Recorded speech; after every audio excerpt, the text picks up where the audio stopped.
എല്ലാവരും പറയുന്നത് പോലെ നമുക്കൊരു കുഞ്ഞ് വേണമെന്നും ഞാൻ വിദേശത്ത് പോയി പഠിക്കണമെന്നുമാണോ നിന്റെ ആഗ്രഹം എന്നൊക്കെ ഹെയിന്റെ അടുത്ത് ഹിനുവോ ചോദിക്കുമ്പോഴത്തേക്കും അവളാകട്ടെ അത് നല്ല കാര്യമല്ല എന്നൊക്കെ ചോദിക്കുകയാണ്. ആവശ്യമെങ്കിൽ ഒരു കുഞ്ഞൊക്കെ ആകാമെന്ന തീരുമാനമായിരുന്നു അവൾക്കുണ്ടായിരുന്നതും. ഇപ്പോഴും ഇന്റർവ്യൂവുമായി ബന്ധപ്പെട്ട ആർട്ടിക്കിൾസ് ഒക്കെ റെഡിയാക്കുവാനായിട്ട് അവളെ ഒരാൾ കോൾ ചെയ്യുകയാണ്. അവളാകട്ടെ ഹ്യുൻവു SNUയിലൊക്കെ ലോ പഠിച്ചതായിരുന്നുവെന്ന് പ്രത്യേകം ആർട്ടിക്കിളിൽ എഴുതുവാനായിട്ടും പറയുന്നു. എനിക്ക് ഇതുപോലത്തെ ഇന്റർവ്യൂവും മറ്റും ചെയ്യുവാനായിട്ട് ഒട്ടും തന്നെ താല്പര്യമില്ല. അവരോട് നമ്മൾ പറയുന്ന എല്ലാ കാര്യങ്ങളും കള്ളമാണ്. അതുകൊണ്ട് തന്നെ ഇതിലൊന്നും ഉൾപ്പെടുത്തരുതെന്നായിരുന്നു ഹ്യുൻവുവിന് പറയുവാനായിട്ടും ഉണ്ടായിരുന്നത്. ആർട്ടിക്കിളിൽ കൊടുക്കുവാനായിട്ട് ഇന്റർവ്യൂവിനെടുത്ത ഫോട്ടോസൊക്കെ അയച്ചു തരണമെന്ന് ഹെയ്ൻ പറയുകയാണ്. അവൾ സെലക്ട് ചെയ്യുന്ന ഫോട്ടോ ആയിരിക്കണം പബ്ലിഷ് ചെയ്യുന്നതെന്നും പ്രത്യേകമായിട്ട് അറിയിക്കുന്നു. ഹ്യുൻവു അന്ന് രാത്രി തന്നെ വീട്ടിൽ നിന്നും ഇറങ്ങിപ്പോകുകയാണ്. സൂചോൾ ഒരു റിപ്പോർട്ടറിനൊക്കെ കോൾ ചെയ്യുകയാണ്. അവൻ പറയുന്നത് ഇങ്ങനെയാണ്. അതായത് ഒരു ആർട്ടിക്കിളിലാകട്ടെ അവൻ 200 മില്യൺ ഒക്കെ ഡൊണേറ്റ് ചെയ്തു എന്ന രീതിയിൽ വരുത്തണം. അവൻ ശരിക്കും ആരാണെന്നൊന്നും പറയാതെയൊക്കെ ആയിരുന്നു പണം ഡൊണേറ്റ് ചെയ്തിട്ടുണ്ടായിരുന്നത്. പക്ഷെ ആർട്ടിക്കിളിലൊക്കെ കൊടുത്ത് അത് ഒരുപാട് ആൾക്കാരെ അറിയിക്കണമെന്നതായിരുന്നു അവന്റെ ആഗ്രഹം.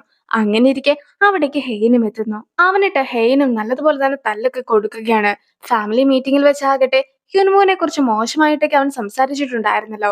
എന്റെ ഹസ്ബൻഡിനെ ബഹുമാനത്തോടു കൂടി മാത്രമേ നീ കാണുവാനായിട്ട് പാടുള്ളൂ എന്നൊക്കെ പറഞ്ഞ് അവളും അവനെ തല്ലുന്നു.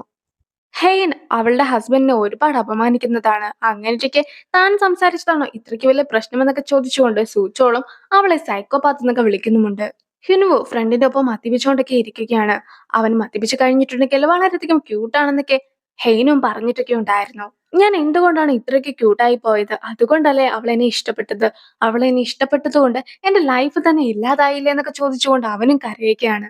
ഞാൻ ക്യൂട്ടല്ലായിരുന്നെങ്കിൽ അവളെ വിവാഹം കഴിക്കേണ്ടിയേ വരികയില്ലായിരുന്നു എന്നൊക്കെ പറഞ്ഞ് അവൻ വീണ്ടും കരയുമ്പോഴത്തേക്കും അവന്റെ ഫ്രണ്ട് ആകട്ടെ എന്നാൽ ഒരു കാര്യം ചെയ്യാം വീട്ടിലേക്ക് പോകാമെന്ന് പറഞ്ഞ് അവനെ കൂട്ടിക്കൊണ്ടു പോകുവാനൊക്കെ നോക്കുന്നു. പക്ഷേ അവനിപ്പോൾ മദ്യപിച്ചിട്ടുണ്ടല്ലോ, അതുകൊണ്ട് തന്നെ അവൻ വളരെ ക്യൂട്ടാണല്ലോ. അതുകൊണ്ട് അവന് വീട്ടിലേക്ക് പോകുവാനും താല്പര്യമില്ല എന്നൊക്കെ പറഞ്ഞ് ബഹളം വെക്കുകയാണ്. അവൻ കാണുന്ന രീതിയിൽ രണ്ടുപേര് അവനെ നോക്കി ഇരിപ്പൊക്കെയുണ്ട്. അവരാകട്ടെ അവനെക്കുറിച്ചുള്ള റൂമേഴ്സ് ഒക്കെ ഇല്ലാതാക്കുന്നതായിരിക്കും. അതുകൊണ്ട് തന്നെ അവരുടെ ഒപ്പം സേഫ് ആയിട്ട് വീട്ടിലേക്ക് പോയിക്കോളാമെന്നൊക്കെ അവനും പറയുന്നു. ഡിവോഴ്സ് ചെയ്യണോ വേണ്ടയോ എന്ന് തീരുമാനമൊക്കെ അറിയുവാനായിട്ട് അവനാകട്ടെ ഓരോ ഇലയൊക്കെ പറിച്ചു കളയാറുണ്ട്. പക്ഷെ അങ്ങനെ കളഞ്ഞു കഴിയുമ്പോഴും ഡിവോഴ്സ് ചെയ്യേണ്ട എന്നൊരു തീരുമാനമൊക്കെയാണ് ആ ഇലകളും നൽകുന്നത്. അവന്റെ ഒപ്പം അതുകൊണ്ട് ആരും തന്നെ ഇല്ല എന്ന് പറഞ്ഞ് അവൻ വീണ്ടും വിഷമിക്കുന്നു.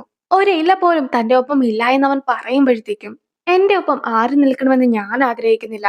ഞാനൊരു ബിൽഡിംഗ് ഒക്കെ സ്വന്തമാക്കും. അങ്ങനെ ആക്കുമ്പോഴത്തേക്കും ആ ഒരു ബിൽഡിംഗ് എപ്പോഴും എന്റെ ഒപ്പം ഉണ്ടായിരിക്കും. എന്റെ വൈഫ് രാവിലെ എന്നെ ചിരിച്ചു കാണിക്കുകയാണെങ്കിൽ വൈകിട്ട് ഞാനുമായിട്ട് അടികൂടും. അവളുടെ മൂഡ് എപ്പോഴും മാറിക്കൊണ്ടിരിക്കും.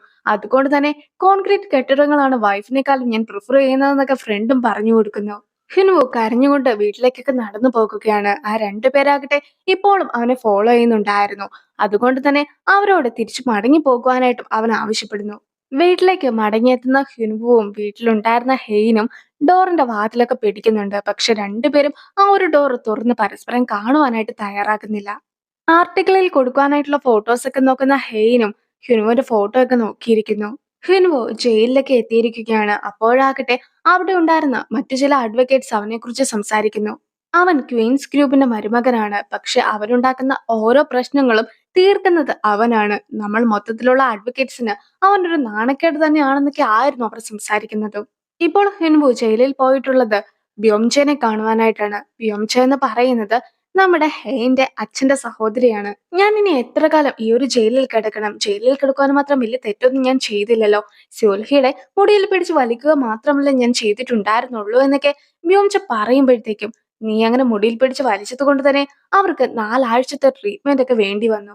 അതുകൊണ്ടാണ് ഇപ്പോൾ നീ ജയിലിൽ കിടക്കുന്നതെന്നൊക്കെ ഹ്യുൻവുവും അറിയിക്കുന്നു. എന്റെ അമ്മ മരിക്കുവാനുള്ള കാരണക്കാരി പോലും സ്യോൽഹിയാണ്. അതുകൊണ്ട് തന്നെ എനിക്ക് അവളോട് പ്രതികാരം ചെയ്യണം. എന്ത് ചെയ്യാനാണ്? പ്രതികാരം ചെയ്യുന്നത് എന്റെ ഒരു പ്രത്യേകതയായി പോയി. ഞാൻ 3 പേരെ വിവാഹം കഴിക്കുകയും വിവാഹമോചനം നടത്തുകയും ചെയ്തിട്ടുണ്ടായിരുന്നു. മാത്രമല്ല ആ 3 ഹസ്ബൻഡിനെയും അവരുടെ റിലേറ്റീവ്സിനെയും മൊത്തത്തിൽ നാണം കെടുത്തി. അങ്ങനെ ഇപ്പോൾ ഒടുവിലായിട്ട് അവർ 3 പേരും രാജ്യം തന്നെ വിട്ടു പോയിരിക്കുകയാണ്. അവരെന്നെ ഡിവോഴ്സ് ചെയ്തത് കൊണ്ടാണ് ഞാൻ അങ്ങനെ ചെയ്തിട്ടും ഉണ്ടായിരുന്നത്. ഡിവോഴ്സ് ചെയ്യുന്നത് വളരെ മോശമായിട്ടുള്ള ഒരു കാര്യമാണ്. കൂടെയുള്ള ഒരാൾ മരിക്കുകയാണെങ്കിൽ അതാണ് ഏറ്റവും നല്ല സൊല്യൂഷൻ എന്നൊക്കെയാണ് വ്യോംചയും പറഞ്ഞു കൊടുക്കുന്നത്. അടുത്തതായിട്ട് ബ്യോംചയുടെ അമ്മ മരിച്ചതിന്റെ ചടങ്ങുകളൊക്കെ നടക്കുകയാണ്. ബ്യോംചയുടെ അമ്മ എന്ന് പറയുന്നത് എന്റെ മുത്തശ്ശി തന്നെയാണ്. ഇനി ഒരു അടുക്കളയൊക്കെ കാണിക്കുന്നു. അടുക്കളയിലാകട്ടെ മുഴുവൻ ആണുങ്ങൾ മാത്രമാണ് ഉള്ളത്. വെറും ആണുങ്ങളല്ല, എല്ലാവരും ക്വീൻസ് ഗ്രൂപ്പിന്റെ മരുമക്കളാണ്. അവരെല്ലാവരും വലിയ വലിയ പഠിപ്പുള്ളവരും വലിയ ഫാമിലിയിൽപ്പെട്ട ആളുകളുമൊക്കെയാണ്. എങ്കിൽ പോലും ഇപ്പോൾ മുത്തശ്ശിയുടെ ചടങ്ങുകൾക്ക് വേണ്ടിയുള്ള കുക്കിംഗാണ് അവർ ചെയ്തുകൊണ്ടിരിക്കുന്നത്. പുതിയൊരു മരുമകനെയും കൂടി സൂചോൾ അവരുടെ അടുത്ത് ഇൻട്രൊഡ്യൂസ് ചെയ്യിക്കുകയാണ്. മുത്തശ്ശന് ഇതുപോലത്തെ ആചാരങ്ങളിൽ ഒരുപാട് വിശ്വാസമുണ്ട്. പിന്നെ ആണുങ്ങൾ ഇതുപോലത്തെ ജോലിയൊക്കെ ചെയ്യുന്നത് വളരെയധികം നല്ല കാര്യമാണല്ലോ എന്നൊക്കെ സൂചോൾ പറയുമ്പോഴത്തേക്കും, അത്രയ്ക്ക് നല്ല കാര്യമാണെങ്കിൽ നിനക്കും ഞങ്ങളുടെ ഒപ്പം കൂടിക്കൂടെ എന്ന് സൂചോളിന്റെ അടുത്ത് ഹ്യൂൻവുവും ചോദിക്കുന്നു. ഞാൻ ഈ ഒരു മതത്തിലൊന്നും വിശ്വസിക്കുന്നില്ല എന്നൊക്കെ അവൻ പറയുമ്പോഴത്തേക്കും, അതിന് മറുപടിയായിട്ട് ഞാൻ ക്രിസ്ത്യൻ ആയിട്ടായിരുന്നു ജനിച്ചിട്ടുണ്ടായിരുന്നതെന്നൊക്കെ ഹ്യൂൻവുവും അറിയിക്കുകയാണ്. വീണ്ടും ഒരു കുക്കിങ്ങിൽ നിന്നും ഒഴിവാക്കുവാനായിട്ട്, ഓയിലിന്റെ മണമൊന്നും തനിക്ക് ഇഷ്ടമില്ലാത്തത് കൊണ്ടാണ് കുക്കിംഗ് ചെയ്യാത്തതെന്നൊക്കെ പറഞ്ഞ് അവനും നൈസായിട്ട് അവിടെ നിന്ന് ഒഴിവാക്കുന്നു. ക്വീൻസ് ഗ്രൂപ്പിന് മുത്തശ്ശിയുടെ മരിച്ച ചടങ്ങൊക്കെയാണ് നടക്കുവാനായിട്ട് പോകുന്നത്. എന്നിട്ട് പോലും അവരുടെ ഭാഗത്തു നിന്നുമുള്ള ഒരാൾ പോലും ഇല്ല. മറിച്ച് അവരുടെ എല്ലാവരുടെയും മരുമക്കളെ കൊണ്ടാണ് ഈ ഒരു പണി എല്ലാം തന്നെ ചെയ്യിക്കുന്നത്. പക്ഷെ അവരുടെ ഫാമിലിയിലുള്ള ആളുകളാകട്ടെ ബാക്കിയുള്ള കാര്യങ്ങളിലൊക്കെ ആയിരുന്നു ശ്രദ്ധ കൽപ്പിച്ചിട്ടുണ്ടായിരുന്നത്. ഗ്രേസ്കോയിനെ കാണിക്കുമ്പോഴത്തേക്കും അമ്മയുടെ ഡ്രസ്സിന്റെ കളറൊക്കെ കാണിച്ച് ഗ്രേസ്കോ പറയുകയാണ്, ഈ ഒരു കളർ എല്ലാവർക്കും ഒന്നും ചേരുകയില്ല. ആകെ നിങ്ങൾക്കും പിന്നെ ഫാഷൻ ഷോയിൽ ഞാൻ കണ്ടിട്ടുണ്ടായിരുന്ന ഒരു മോഡലിന് മാത്രമാണ് ഈ ഒരു കളർ ഇത്രയ്ക്ക് ചേരുന്നതെന്നൊക്കെ പറഞ്ഞ് അമ്മേനെയും പുകഴ്ത്തുന്നു. അപ്പോഴേക്കും അവിടേക്ക് സ്യുൽഹിയും എത്തിയിട്ടുണ്ടായിരുന്നു. അതായത് നേരത്തെ ജയിലിൽ കിടന്നിട്ടുണ്ടായിരുന്ന ബ്യോംചെ ഉണ്ടല്ലോ, ബ്യോംചെ ഒരാളുടെ മുടിയിൽ പിടിച്ച് വലിച്ചു എന്നൊക്കെ പറഞ്ഞിട്ടുണ്ടായിരുന്നല്ലോ, ആ ഒരാളാണ് സൊൽഹി. ഹാൻഡ് ഒന്നും ധരിക്കാതെയൊക്കെ ആയിരുന്നു അവിടേക്ക് സൊൽഹി എത്തിയിട്ടുണ്ടായിരുന്നത്. സൊൽഹി നിലവിൽ മുത്തശ്ശന്റെ ഗേൾഫ്രണ്ട് ആണ്. മുത്തശ്ശിയുടെ ചടങ്ങില് ഹാൻഡ് ഇടാതെ എന്തുകൊണ്ടാണ് എത്തിയിട്ടുണ്ടായിരുന്നതെന്നൊക്കെ അമ്മ ചോദിക്കുമ്പോഴത്തേക്കും, ഞാൻ നിങ്ങളുടെ ഫാമിലി മെമ്പർ ഒന്നും അല്ലല്ലോ, അതുകൊണ്ടാണ് ഈ ഒരു ചടങ്ങ് കൂടാതിരിക്കുവാനായിട്ട് തീരുമാനിച്ചിട്ടുള്ളതെന്നൊക്കെ ആയിരുന്നു സൊൽഹി പറഞ്ഞിട്ടുണ്ടായിരുന്നത്. സൊൽഹി എന്തായാലും അവിടെ എത്തുന്നതില് അമ്മയ്ക്ക് വലിയ താല്പര്യമൊന്നും ഉണ്ടായിരുന്നില്ല. പക്ഷെ അപ്പോഴേക്കും മുത്തശ്ശനും അവിടെ എത്തുകയാണ്. എന്തുകൊണ്ടാണ് ഇവൾ ഹാൻഡ്ബുക്കൊന്നും ഇടാതെ എത്തിയിട്ടുണ്ടായിരുന്നതെന്ന് തനിക്ക് അറിയുകയില്ല എന്നൊക്കെ അമ്മ പറയുമ്പോഴത്തേക്കും, നീ അത് ധരിച്ചിട്ട് ഈ ഒരു പരിപാടിക്ക് കൂടുകയില്ല എന്ന് മുത്തശ്ശനും സൊൽഹിയുടെ അടുത്ത് ചോദിക്കുന്നു. താൻ ഈ ചടങ്ങിനൊന്നും പങ്കെടുക്കുകയില്ല എന്നായിരുന്നു അമ്മയുടെ അടുത്ത് പറഞ്ഞിട്ടുണ്ടായിരുന്നതെങ്കിലും ഇപ്പോൾ ആകട്ടെ സൊൽഹി പങ്കെടുക്കുമെന്നാണ് മുത്തശ്ശന്റെ അടുത്ത് പറയുന്നത്.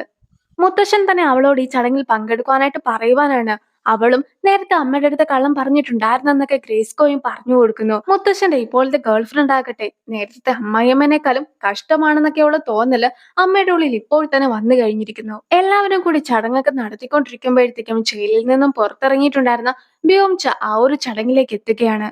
മുത്തശ്ശിക്ക് കുടിക്കുവാനായിട്ട് വെച്ചിരിക്കുന്ന സാധനങ്ങളെല്ലാം തന്നെ അവൾ എടുത്ത് കുടിക്കുകയാണ്. പിന്നീട് അവളുടെ അമ്മയുടെ അടുത്ത് അവളും കുറച്ച് കാര്യങ്ങളൊക്കെ പറയുന്നു. മുത്തശ്ശനാകട്ടെ സൊൽഹിനെ ഡേറ്റ് ചെയ്തത് കൊണ്ടായിരുന്നു അമ്മയും ഹൃദയം പൊട്ടി മരിച്ചിട്ടുണ്ടായിരുന്നതെന്നൊക്കെയാണ് ബ്യോംച പറയുന്നത്.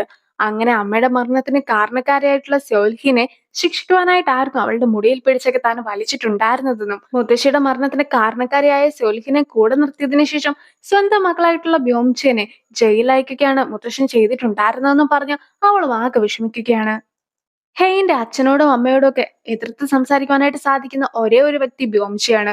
അതുകൊണ്ട് തന്നെ ബ്യോംചെനെ സമാധാനിപ്പിക്കാനായിട്ടൊക്കെ ഹെയിന്റെ അച്ഛൻ ശ്രമിക്കുന്നുണ്ടെങ്കിലും അയാൾക്കെതിരായിട്ടൊക്കെ സംസാരിക്കുകയാണ് ബ്യോംചെയും. ബ്യോംചെയും അമ്മയുടെ മരണത്തിലുള്ള ഉത്തരവാദി ഇവൾ മാത്രമാണെന്നൊക്കെ പറഞ്ഞ് മുത്തശ്ശന്റെ ഗേൾഫ്രണ്ടിനെ കുറിച്ചൊക്കെ സംസാരിക്കുമ്പോഴത്തേക്കും അവിടെ ഉണ്ടായിരുന്ന എല്ലാവരും തന്നെ മുത്തശ്ശി മരിച്ചത് ഹാർട്ട് അറ്റാക്ക് മൂലമാണെന്നൊക്കെ പറഞ്ഞ് അവളെ മനസ്സിലാക്കുവാനായിട്ട് ശ്രമിക്കുന്നു.